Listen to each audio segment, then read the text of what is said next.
बिस्मिल्लाहिर्रहमानिर्रहीम। अस्सलामुअलैकुम।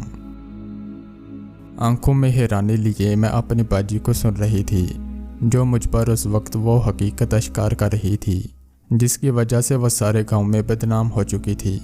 मेरे बचपन में ही मेरे वालिदैन मर चुके थे और मैंने अपना बचपन अपनी बड़ी बहन के घर गुजारा था। मेरी बाजी और भाई दोनों ही काले रंग के थे और इसी तरह उनके सब बच्चे भी दूली रंगत वाले थे। लेकिन फिर सबसे आखिर पर उनकी एक बेटी हुई जो अपने बहन भाइयों से बहुत मुख्तलिफ थी। वह सफ़ेद रंग की गुड़िया रुई का गला लगती थी जो इस पूरे ख़ानदान से अलग थी। सब गांव वालों ने बहुत मजाक भी उड़ाया था कि शायद मेरी बाजी और भाई गाँव के बड़ी हवेली से जहां पर वो काम करते थे किसी की बच्ची उठा लाए हैं। मेरी बाजी और भाई ने सारी ज़िंदगी किसी की बात पर उसे जवाब नहीं दिया और हमेशा कहा था कि यह हमारी बेटी है, मगर उन्होंने अपनी बाकी बच्चियों की निस्बत उस बच्ची को नाजो नम से पाला था। उसके कपड़े भी बाकी बच्चियों से अच्छे होते थे। मेरी बहन उससे घर के काम भी इस तरह ना करवाती थी जिस तरह हम सब करते थे। मैं अक्सर हैरान रह जाती थी कि ऐसा क्या है इस बच्ची में जो मेरी बाजी इसका इतना ख्याल रखती हैं। वह बच्ची अगर मिट्टी में भी खेलती तो मेरी बहन उसे फ़ौरन बाद में उठा लेती और सारा दिन ना उतारती थी। मेरी बाजी अक्सर अपनी बच्ची को लेकर हवेली में भी जाती रहती थी जबकि वहाँ बाकी बच्चों को आने की इजाज़त नहीं थी। आहिस्ता आहिस्ता वो बच्ची भी बड़ी होती गई और मैं भी शादी करके ससुराल चली गई। एक बार मैंने एक बहुत ही अनोखी सी चीज़ देखी कि मेरी बाजी बिना किसी वजह से ज़ारों की तरह रो रही थी, जैसे उसका कोई अपना मर गया हो। मैंने 1000 बार पूछा मगर वो कुछ भी बताने से इनकारी थी। उसका रोना मेरे जहन में कई सवालों को उजागर कर रहा था। इसी दौरान मैंने एक और चीज़ भी देखी थी। मेरी बाजी अपनी बेटी से काफ़ी खींची खींची रहने लगी थी। कुछ वक्त और गुजर गया था और एक दिन गांव में शोर मच गया। मुझे पता चला कि मेरी बहन की बेटी घर से भाग गई है। पूरा गांव थू थू कर रहा था। सब यही कह रहे थे कि जिस बच्ची को नाज़ों से पाला था आज वही मुंह काला करके भाग गई है। मैं भी ये बात सुनकर दौड़ी दौड़ी अपनी बाजी के घर आ गई थी जहाँ वो ज़ारों के तार रो रही थी और ज़ारा को याद कर रही थी। भाई शकील भी शर्मिंदा से सर झुकाए खड़े थे। लेकिन मैंने एक मशकूक सी चीज़ देखी थी। मैंने देखा कि बाजी और भाई दोनों के ही रंग उड़े हुए थे, जैसे कोई अजीब सी बात हो गई हो और वो उसे छुपाना चाहते हों। दोनों आंखों ही आंखों में एक दूसरे से बात करते रहते और इस बात ने मुझे काफ़ी परेशान किए रखा।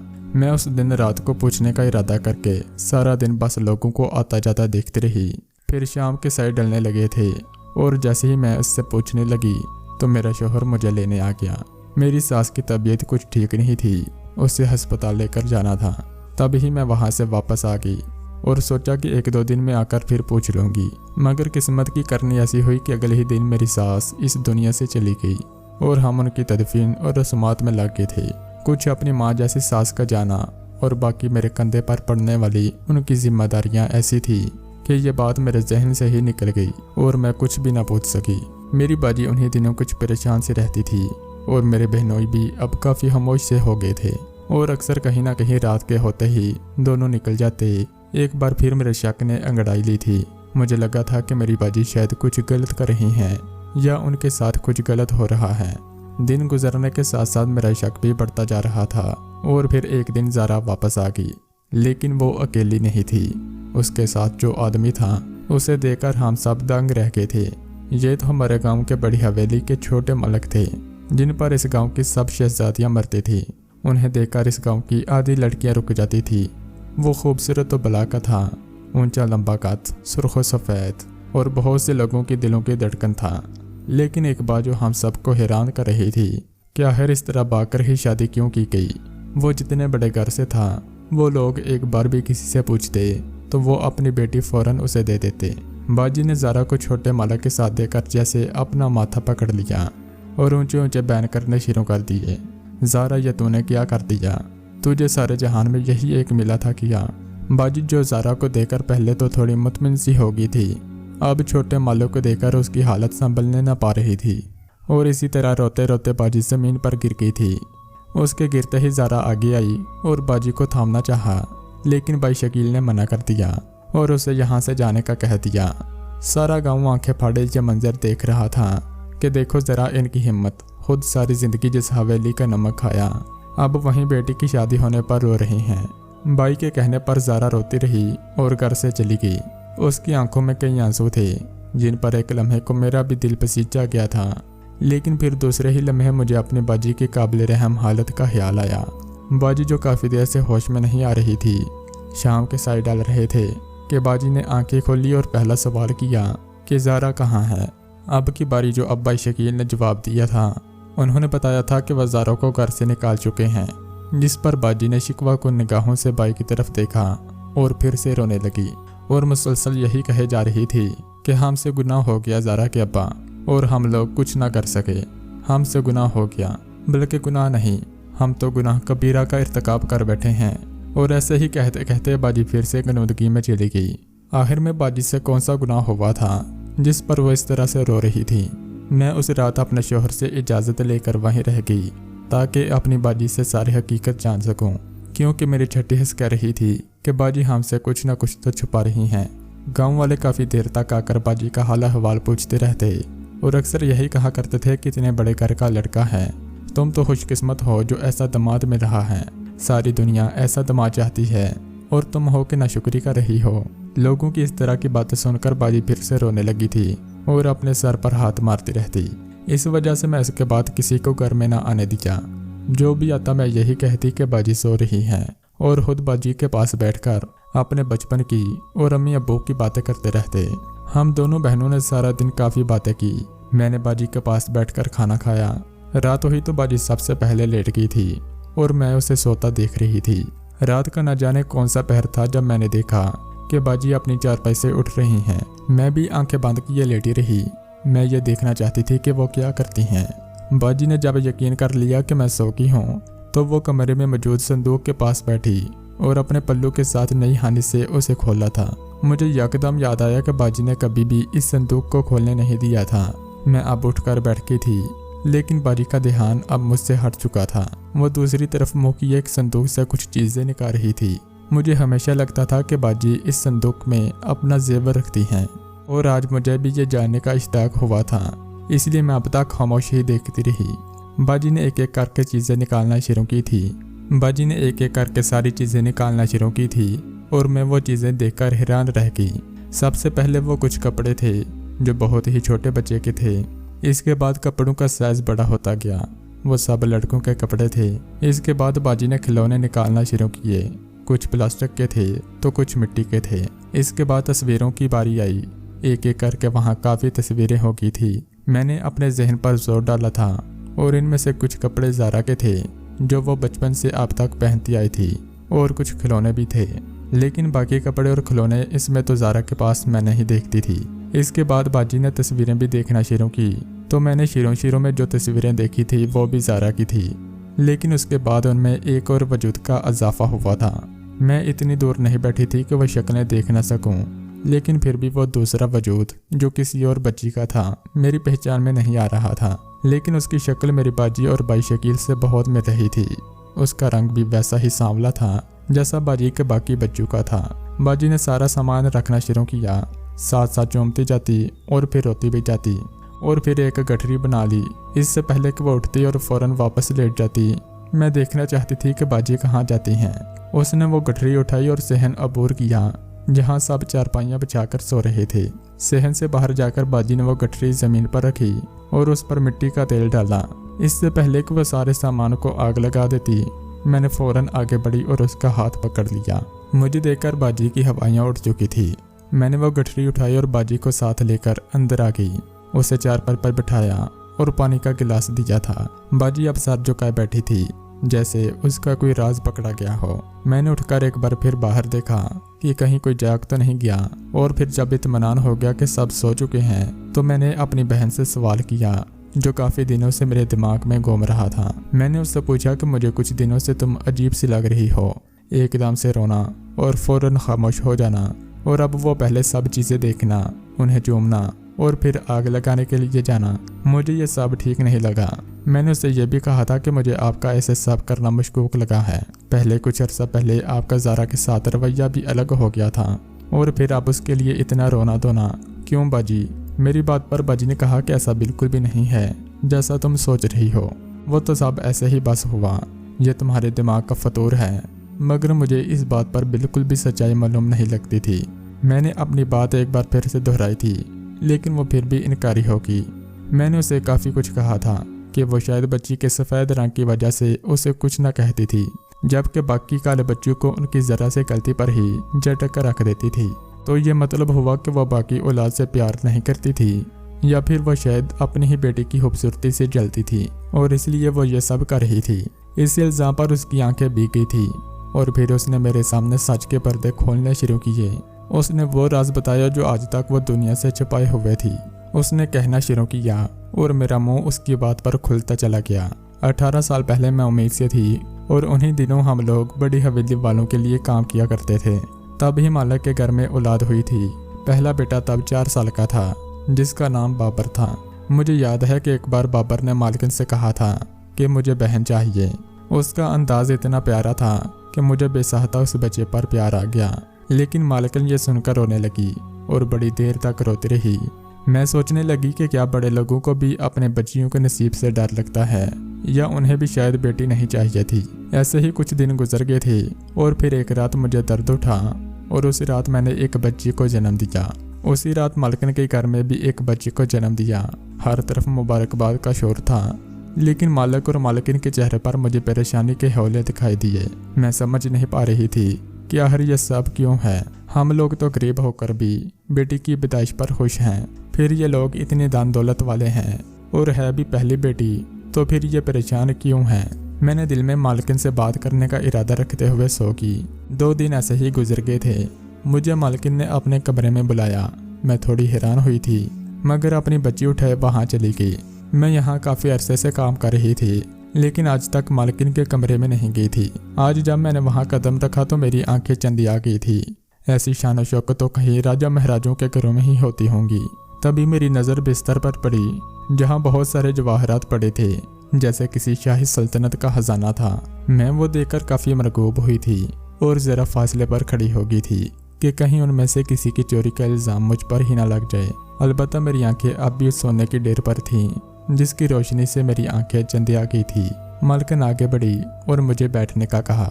मैं ठहरी से गमगीन वहीं ज़मीन पर बैठ गई, लेकिन मालकिन ने मुझे कंधों से थामा और बिस्तर पर बिठाया और कहना शुरू किया कि रज़िया, तुम मुझे अपनी औलाद दे दो, तुम अपनी बेटी मेरी गोद में डाल दो। खुदा की कसम कभी तुम्हें इसकी तरफ से मुश्किल नहीं होगी। और मेरे तो कान ही इस बात पर बंद हो गए थे और गैर इरादी तौर पर मेरी गिरफ्त भी अपनी गोद में मौजूद अपनी बच्ची पर पड़ी थी, जो इस वक्त अपना अंगूठा चूस रही थी। मैंने घबराते हुए कहा था कि मालकिन, आपकी तो खुद एक बेटी है, फिर मेरी इस काली कलोटी बेटी की हाजत आपको क्यों कर होने लगी।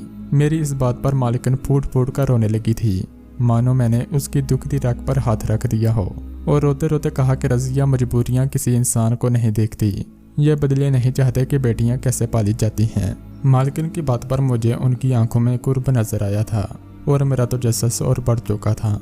रज़िया, मुझसे मेरी बेटी लेकर अपनी बेटी मुझे दे दो। मालकिन ने एक बार फिर गिड़गिड़ा कर कहा था। अब की बार मैं कुछ कहती, इससे पहले वो मेरे कदमों में गिर गई थी और मेरे पांव पकड़ लिए थे। मैं इतने बड़े महल की मालकिन को अपने कदमों में गिरे देखकर शशदरा रह गई थी और फौरन उसे उठाया और ऊपर बिठाया था। उसे कैसे दिला सकती थी, मुझे नहीं मालूम था कि उसने कहना शुरू किया, रज़िया, मैं तुम्हारी बेटी की शादी ऐसे जागीरदार खानदान में कराऊंगी कि तुम्हारा सारा खानदान अशश करेगा। तुम्हारे सारे लड़कियों को बाहर भिजवा दूंगी। ये जेवर भी तुम रख लो, बस मेरी बेटी के साथ अपनी बेटी बदला लो। मालकिन की तान फिर वहीं आकर टूटी थी। मैंने मालकिन से एक बार फिर वजह पूछनी चाहिए कि आखिर मैं कैसे अपनी बेटी बिना वजह जाने दूं, और मेरा शोहर भी कैसे मानेगा। मेरी मजबूरी सुनकर उसने मुझे बताना शुरू किया था। उसकी आवाज़ में एक दर्द था जब उसने अपनी बात का आगाज़ किया कि रज़िया, पकड़ियों के जुर्म इस दुनिया में सिर्फ बेटियां ही तो चुकाती हैं। मेरी ये नन्ही जान भी ऐसे ही एक जुर्म की भेंट चढ़ने वाली है। एक रात मालिक और मालकिन किसी शादी से वापस आ रहे थे और हर तरफ धुंध ही धुंध थी कि हाथ को हाथ ना सुझाई देता था। इस अंधेरे में पता नहीं कैसे एक वजूद हमारी गाड़ी के आगे आया था। वो इस गांव की चौधरी की लड़की थी। न जाने वो इस बहर क्यों आई थी। वो लड़की हाथ से ज़्यादा हसीन भी थी कि जैसे कोई अप्सरा हो। चौधरी ने हमें जिरके के सामने पेश किया था, लेकिन चूंकि यह जानबूझकर नहीं हुआ था, इसलिए फांसी के बजाय एक अनोखी सज़ा जिरके ने सुनाई थी। वो सज़ा ये थी कि जब हमारी बेटियां 18 साल से बड़ी हो जाएंगी तो इनमें से सबसे खूबसूरत बेटी को वो वनी के तौर पर इस खानदान को दे दिया जाएगा और वो लोग इस लड़की से अपने किसी भी लड़के का निकाह करके ले जाएंगे। आगे वो लोग जो भी करें वो इनकी मर्जी होगी, लेकिन बेटी वैसे ही हसीन होनी चाहिए। बासूरत औलाद या रकम वो लोग नहीं लेंगे और हमारी सिर्फ यही एक बेटी है जो कि अभी से ही बहुत खूबसूरत है। ये कहते ही उसने अपनी बच्ची मेरे सामने की थी। वो बिलाशुबा जैसे कोई चांद का टुकड़ा था, तो मतलब कि उसे ही वनी में जाना था। मैंने अपनी बेटी की तरफ देखा था और मैं फौरन समझ गई थी कि मालकन क्यों सिर्फ मेरी ही औलाद मांग रही हैं। मेरी बेटी का रंग भी काला था जैसा बाकी बच्चों का था और उसके नैन नक्श भी बहुत आम से थे। मेरे सामने वो सब अशाइशें भी थी जो मालकन ने मुझे देने का वादा किया था।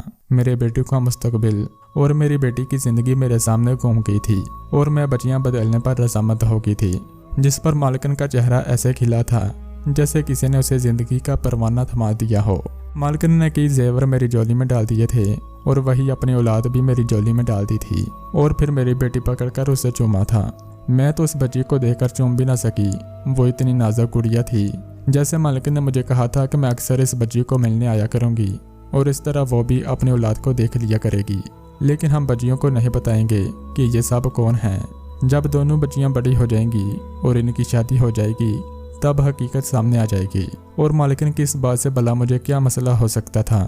मैंने भी फौरन हाँ कर दी और अपने शोहर को जैसे तैसे करके मना लिया था।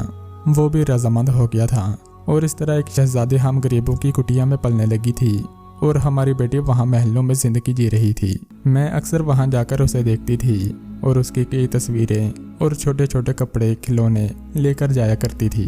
उसे देखने के बाद मुझे लगता था कि यही मेरी औलाद है।